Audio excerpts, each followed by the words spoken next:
Today I'm going to tell you the story of a president whose journey began in a poor wooden cabin. There was no wealth, no prestigious education, no easy road waiting ahead. And yet, that same boy would grow up to hold together a nation that was falling apart, and stand in the middle of one of the greatest wars in history to teach the world the true meaning of freedom and democracy. His life was full of struggle, poverty, failures, defeats in elections, and painful family tragedies. And when he finally became president, his country was already drowning in a terrible civil war. But he did not give up.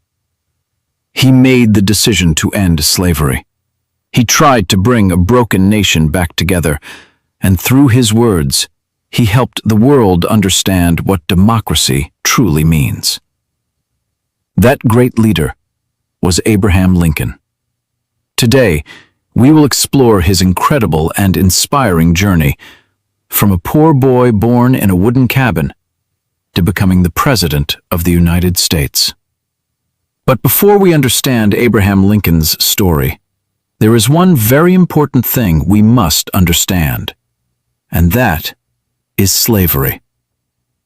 Slavery meant that one human being could legally own another human being. Enslaved people were bought and sold. They were forced to work against their will. They had no freedom of their own, no basic rights. At that time in America, millions of African people were enslaved. They were forced to work in fields, cotton plantations, tobacco farms, sugarcane fields, long days of brutal labor. And if anyone resisted, they were punished. This system was not only cruel, it was deeply against the idea of human dignity. Over time, more and more people began to realize that owning another human being was morally wrong. One of those people was Abraham Lincoln. Lincoln believed that all human beings are born equal, and he believed that keeping people enslaved was morally wrong. When Abraham Lincoln became president, the United States had already split into two sides. On one side were states that wanted slavery to continue. On the other side were people who wanted slavery to end. This conflict eventually exploded into the greatest war in American history, the Civil War. In 1863, Abraham Lincoln made a historic decision. He issued the Emancipation Proclamation. This declaration gave millions of enslaved people hope for freedom. And from that moment on, the war was no longer just about saving the country. It had become a war for human freedom. That is why Abraham Lincoln would later be known as the Great Emancipator. And now, let's go back to the beginning. February 12th, 1809. In the state of Kentucky, inside a small wooden log cabin, a child was born. The world outside was harsh. Cold winds, thick forests, muddy land, and a life that required constant struggle just to survive. The baby born in that tiny cabin had no comfort, no privilege, and no powerful family behind him.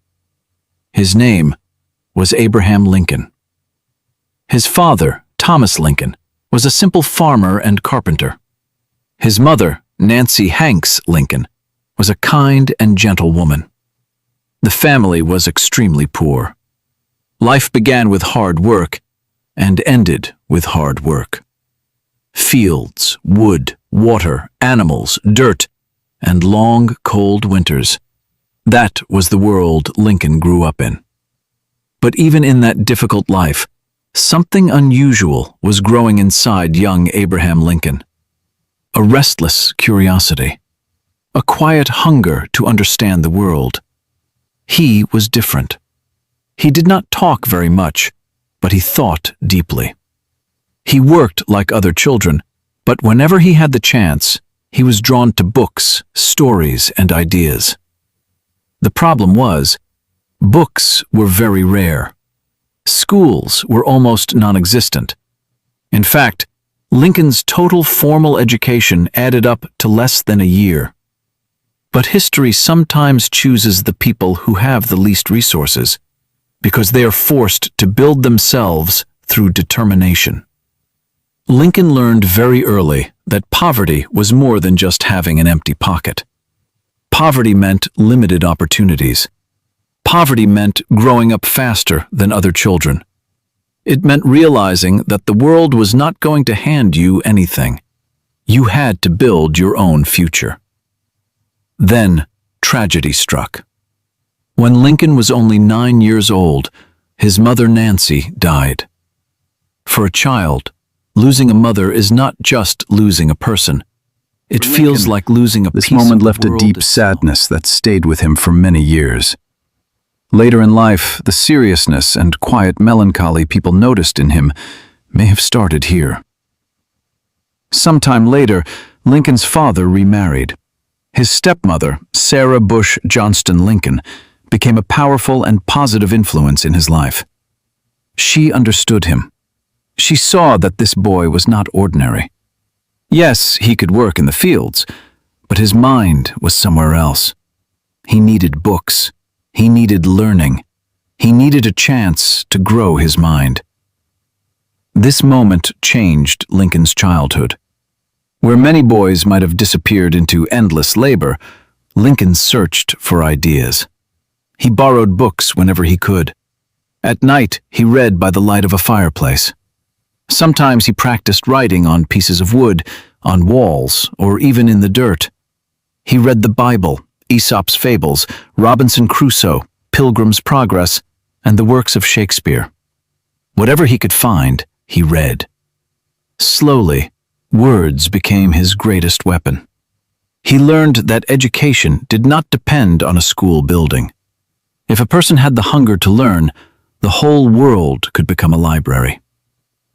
As he grew older, Lincoln became tall, thin, and incredibly strong. He chopped wood, worked in fields, built fences, and transported goods on riverboats. People began calling him a rail splitter because he was so skilled at splitting logs. His body was shaped by hard labor, but his mind was shaped by ideas. Life, however, was still far from easy. The family moved frequently. Land disputes, financial hardship, and uncertainty followed them everywhere. Eventually, they settled in Illinois, and that is where Lincoln's independent journey truly began. In the small town of New Salem, Illinois, Lincoln tried to build a life for himself. He worked many different jobs. He worked in a store. He served as a postmaster. He worked as a surveyor. Sometimes he did simple labor. Through these experiences, he saw life from the very bottom. And that is why, later in life, he never forgot the struggles of ordinary people. In New Salem, Lincoln became known for something unusual: his honesty. There are stories of him walking miles just to return a few cents he had accidentally overcharged a customer. Because of this, people began calling him Honest Abe. But honesty did not bring success immediately. His business failed. He fell into debt. For years, he worked to repay that debt. He ran for office and lost. He tried again and failed again. Lincoln's journey to the presidency was not a straight path. It was full of setbacks. Another deep layer of Lincoln's life was his mental struggle. For long periods, he battled deep sadness, something that today might be described as depression. At times, his friends worried about him. But strangely, this struggle also became one of his greatest strengths. Lincoln felt pain deeply, and because he understood suffering, he also understood the suffering of others. One experience during his youth left a powerful mark on him. During trips to the southern United States, he saw slavery up close. He saw human beings bought and sold in markets, men chained together, families torn apart, crying mothers, children separated from their parents. At that moment, Lincoln was not a powerful leader. He had no authority, but the memory of what he saw planted a seed in his mind.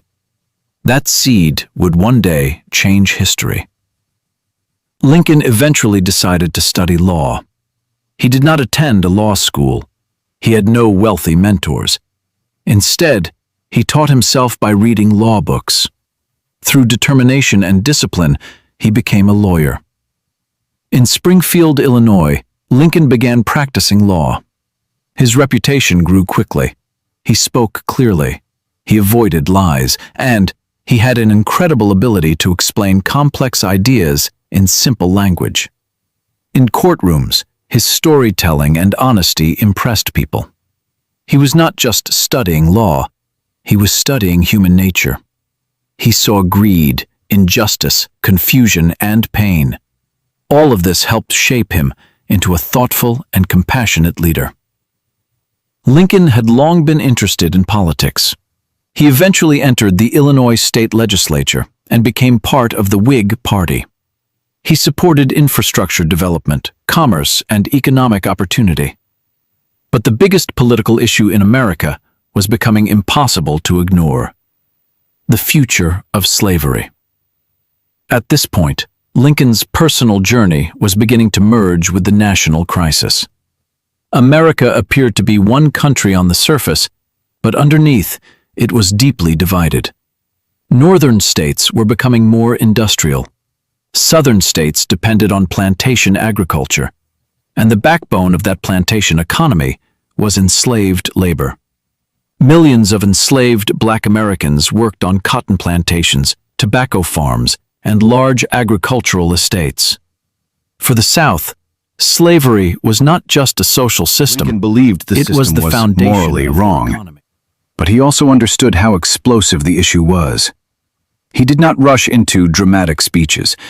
He believed that timing and wisdom were essential in leadership. In 1854, the Kansas-Nebraska Act shook American politics. It allowed new territories to decide for themselves whether they would allow slavery. Lincoln believed this opened the door for slavery to spread even further. This moment pushed him back into national politics. In 1858, Lincoln ran for the U.S. Senate against Stephen A. Douglas. Their debates, now known as the Lincoln-Douglas debates, became some of the most important political discussions in American history. During these debates, Lincoln made a famous statement: "A house divided against itself cannot stand." In other words, a nation permanently divided between freedom and slavery could not survive.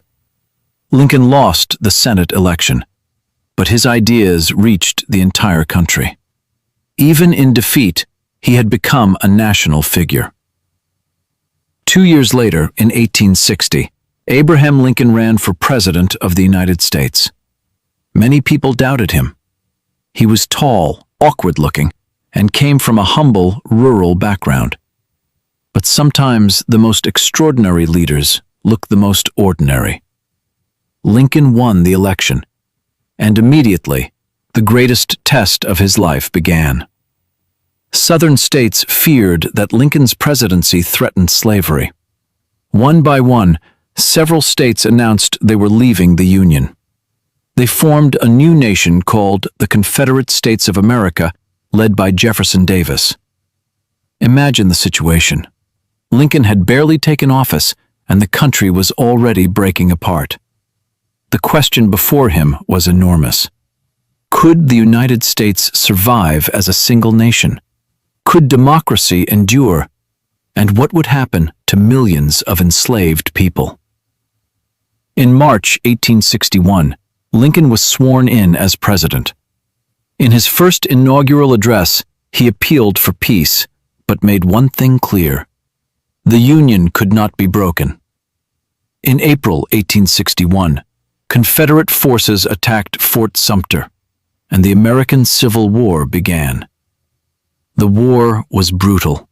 Fields covered with bodies, hospitals filled with wounded soldiers, families torn apart, cities burning, Americans fighting Americans. At first, Lincoln's official goal was to preserve the Union. He understood that if the war immediately became only about ending slavery, some border states might join the Confederacy. So he moved carefully. He was compassionate, but also strategic. This balance defined Lincoln's leadership. Eventually, he realized that slavery and the war could not be separated. Slavery was the engine powering the Confederate economy. If the Union hoped to win, slavery had to be challenged. And then came one of the most important decisions in American history. January 1st, 1863, Lincoln issued the Emancipation Proclamation. This order declared that enslaved people in Confederate territories were now free. It was more than a legal document. It was a moral declaration. From that moment forward, the Civil War became a war for freedom. This is why Lincoln earned the title, the Great Emancipator. Yet his struggles continued. Criticism never stopped. Some people said he was too slow. Others said he was too radical. Some believed he was too gentle. Others believed he was too harsh. But Lincoln continued forward.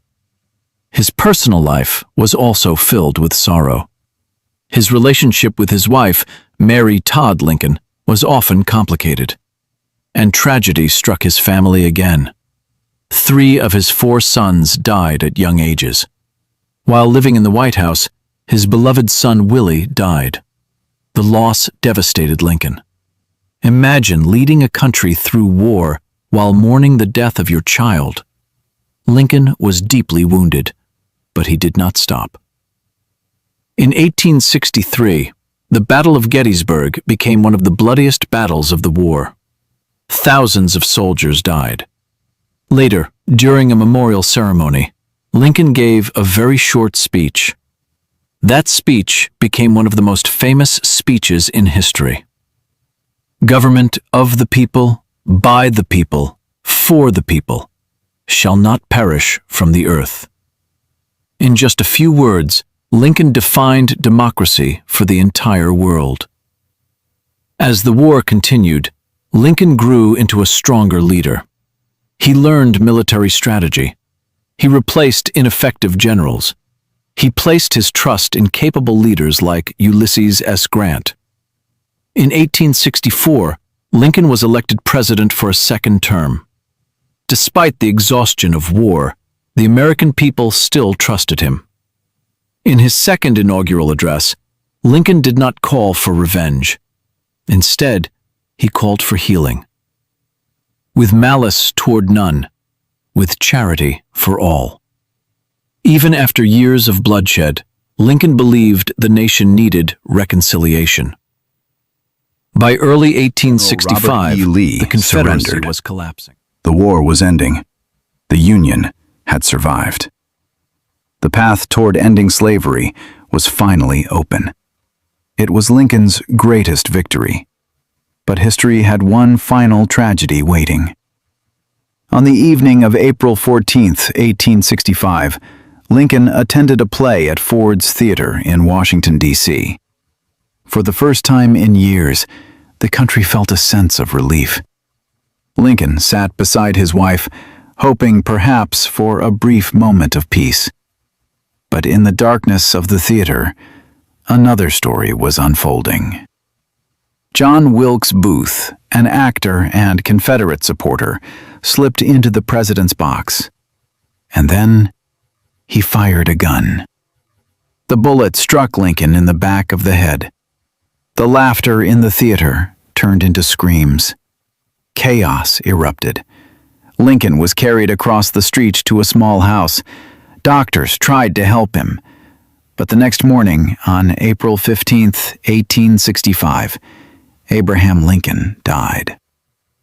A boy born in a wooden cabin, a man who reshaped democracy with his words, a leader who struck at the chains of slavery, the man who held a fractured nation together, was gone.